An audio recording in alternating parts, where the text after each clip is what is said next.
আমি প্রথমেই মহান রব্বুল আলামিনের প্রতি কোটি শুকরিয়া আদায় করছি। জাতীয় সংসদে কার্যত আমার জীবনের প্রথম পূর্ণাঙ্গ বক্তব্য রাখার সুযোগ পেয়েছি।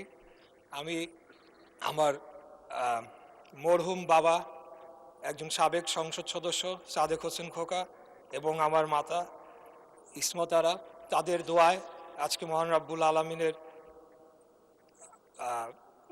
বদৌলতে আজকে আমি মহান সংসদে দাঁড়িয়ে বক্তব্য রাখার সুযোগ পেয়েছি।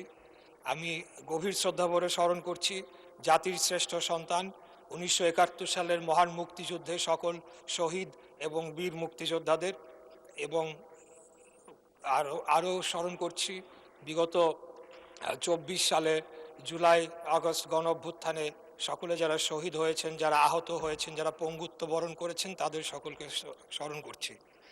মাননীয় স্পিকার, গত কয়েকদিন যাবৎ এই সংসদে দাঁড়িয়ে অনেক নেতৃবৃন্দের বক্তব্য, অনেক সদস্যদের বক্তব্য শুনেছি। তাই ক্ষণে ক্ষণে প্রতিটি মুহূর্তে প্রত্যেকটি বক্তার পরেই আমার বক্তব্য অনেকখানি পরিবর্তন করতে হচ্ছে। যেভাবে আমি ভেবেছিলাম যে আমার জীবনের প্রথম বক্তব্য রাখবো, সেখান থেকে অনেকটাই এখন সরে আসতে হচ্ছে আর কি। মাননীয় স্পিকার, আমি মুক্তিযুদ্ধ বিষয়ক মন্ত্রণালয়ের দায়িত্ব পেয়েছি। সেজন্যে আমি আমাদের নেতা, মাননীয় সংসদ নেতা, মাননীয় প্রধানমন্ত্রী জনাব তারেক রহমানের প্রতি কৃতজ্ঞতা জানাচ্ছি। উনি আমাকে সুযোগ দিয়েছেন, উনি আমাকে মনোনয়ন দিয়েছেন, এবং ঢাকা 6 আসনের সর্বস্তরের ভোটাররা তাদের মূল্যবান ভোট দিয়ে আমাকে সংসদে পাঠিয়েছেন। মাননীয় স্পিকার, আমরা দেখেছি যে 2009 সালে একটি 1/11 ষড়যন্ত্রের মাধ্যমে যে সরকারটি এসেছিল, সেই সরকার তারা মুক্তিযুদ্ধের চেতনাকে বিক্রি করে পদে পদে তারা ফায়দা লুটেছে, জনগণের অধিকারকে হরণ করেছে, এবং 2011 সালের 30শে জুন তারা তত্ত্বাবধায়ক সরকার ব্যবস্থা অন্যায়ভাবে বাতিল করে একটি কার্যত একদলীয় শাসন ব্যবস্থার দিকে বাংলাদেশকে নিয়ে গিয়েছিল, এবং সেটিকে তারা তাদের অবৈধ ক্ষমতাকে দীর্ঘায়িত করার জন্য তারা গুম, খুন, ধর্ষণ সহ এমন কোনো অপরাধ নেই যেটি তারা করেন নাই। আমরা তখন থেকেই দেশনেত্রী মরহুমা বেগম খালেদা জিয়ার নেতৃত্বে গণতন্ত্র পুনরুদ্ধারের আন্দোলন আমরা তখন থেকেই করে আসছি, এবং সর্বশেষ 2024 সালে আমাদের নেতা, আজকের মাননীয় প্রধানমন্ত্রী, ওনার নেতৃত্বেই আমরা আন্দোলন সংগ্রাম লড়াইয়ের মাধ্যমে বাংলাদেশে আবার গণতন্ত্র প্রতিষ্ঠার সুযোগ পেয়েছি। মাননীয় স্পিকার, আমি একটু বলতে চাই যে আমাদের সম্মানিত বিরোধী দলের সদস্যবৃন্দরা এখানে রয়েছেন, তাদের অনেকেই খুব সুন্দর বক্তব্য দিয়ে থাকেন, সেটাকে আমরা অ্যাপ্রিসিয়েট করি, কিন্তু তারা সংসদের বাইরে এবং কিছু কিছু ক্ষেত্রে সংসদের ভেতরেও যেভাবে বক্তব্য রাখছেন, তার মাধ্যমে যে বিষ বাষ্প ছড়ানো হচ্ছে, সেটির একটা প্রভাব কিন্তু আমরা বর্তমান যে শিক্ষা প্রতিষ্ঠান ক্যাম্পাস যে উত্তপ্ত হয়েছে, সেখানে আমরা তার প্রভাব একটা দেখতে পাচ্ছি। সেখানে বিভিন্ন জায়গায় তাদের ছাত্র সংগঠনের যারা রয়েছেন তাদের সাথে বিভিন্ন সংঘর্ষের ঘটনা ঘটছে, অনেকেই সেখানে আহত হয়েছেন, এবং নানা ধরনের একটা অস্থিরতা বিরাজ করছে। আমি খুব কষ্ট পেয়েছি যে গত সপ্তাহে বৃহস্পতিবার দিন এখানে সুন্দর আলোচনা হলো, জ্বালানি বিষয়ক একটি সমস্যা নিয়ে একটি কমিটি গঠন করা হলো। আমাদের মাননীয় বিরোধী দলের নেতা তিনিও খুব সুন্দর বক্তব্য রাখলেন, কিন্তু পরের 2 দিনই আমরা দেখলাম, যে 2 দিন সংসদ চলেনি, যে তাদের নেতৃবৃন্দ বিভিন্ন জায়গায় নানা ধরনের কথা বলেছে, এবং এক প্রকার জনগণকে উস্কানি দিয়েছে। এমনও কথা বলা হয়েছে যে 17 দিনের মধ্যে নাকি বিএনপি নির্বাচিত সরকারকে তারা ক্ষমতা থেকে হটাবে।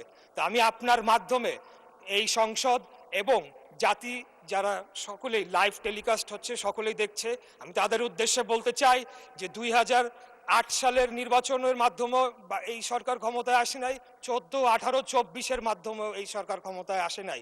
আমরা জনগণের সরাসরি ভোটের মাধ্যমে ম্যান্ডেট প্রাপ্ত হয়ে এই সংসদে এসেছে।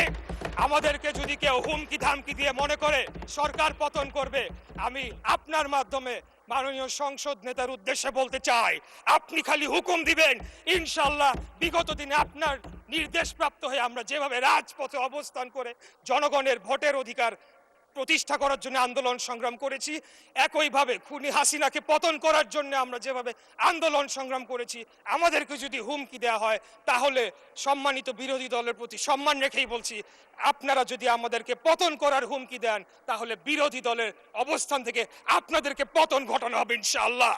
আমরা কোনো ধরনের অস্থিতিশীল করতে চাই না, আমরা বাংলাদেশে কোনো ধরনের বিভক্তির রাজনীতি চাই না, আমরা একটা শান্তির রাজনীতি চাই, একটা ঐক্যের রাজনীতি চাই। আমরা যদি বিগত 24 সালে যারা শহীদ হয়েছেন তাদের প্রতি যদি আমরা সম্মান প্রদর্শন করতে চাই তাহলে আমাদেরকে একে অপরের প্রতি সম্মান প্রদর্শন করতে হবে এবং সকলে মিলেমিশেই আগামী দিনে বাংলাদেশকে পরিচালনা করতে হবে। আপনারা হয়তো ভুলে যাচ্ছে, আমাদের সম্মানিত বিরোধী দল হয়তো ভুলে যাচ্ছে এই যে সংঘাত, এই যে একটা অস্থিতিশীল পরিবেশ তারা তৈরি করার চেষ্টা করছে, তার মধ্যে লাভবান কারা হচ্ছে মাননীয় স্পিকার? তার মাধ্যমে লাভবান একমাত্র ফ্যাসিবাদের যারা দোসর, যারা পলাতক রয়েছে তারাই লাভবান হবে। আর তারা যদি আবার কোনোভাবে বাংলাদেশে ফেরত আসে তাহলে কি অবস্থা করবে যারা তাদের বিরুদ্ধে আন্দোলন করেছে, লড়াই করেছে, সেটা আমি আপনার মাধ্যমে আমি প্রশ্ন রাখতে চাই। তাই আমি আর যেহেতু সময় সংক্ষিপ্ত, সময় বাড়ানোর আবেদনও করব না। ইনশাল্লাহ 5 বছরের জন্য নির্বাচিত হয়েছি, আরও সুযোগ পাবে কথা বলার, ইনশাল্লাহ কথা বলে যাব। তাই আপনার মাধ্যমে আমি আবারও ঐক্যের আহ্বান জানাচ্ছি, শান্তির আহ্বান জানাচ্ছি এবং পরস্পরের প্রতি একটা শ্রদ্ধার মাধ্যমে আপনারা একটা সম্মান বজায় রাখবেন এবং একে অপরকে হেয় প্রতিপন্ন করার মাধ্যমে যে একটা অপসংস্কৃতি চালু হয়েছিল বিগত খুনি স্বৈরাচারী ফ্যাসিবাদী হাসিনার আমলে, সেখান থেকে যাতে আমরা বের হয়ে এসে আগামী দিনে একটা ঐক্যের রাজনীতি প্রতিষ্ঠা করতে পারি, সেই আহ্বান জানিয়ে আমার বক্তব্য এখানে শেষ করছি। খোদাফেজ। বাংলাদেশ জিন্দাবাদ, বাংলাদেশ জাতীয়তাবাদী দল জিন্দাবাদ। ধন্যবাদ মাননীয় স্পিকার।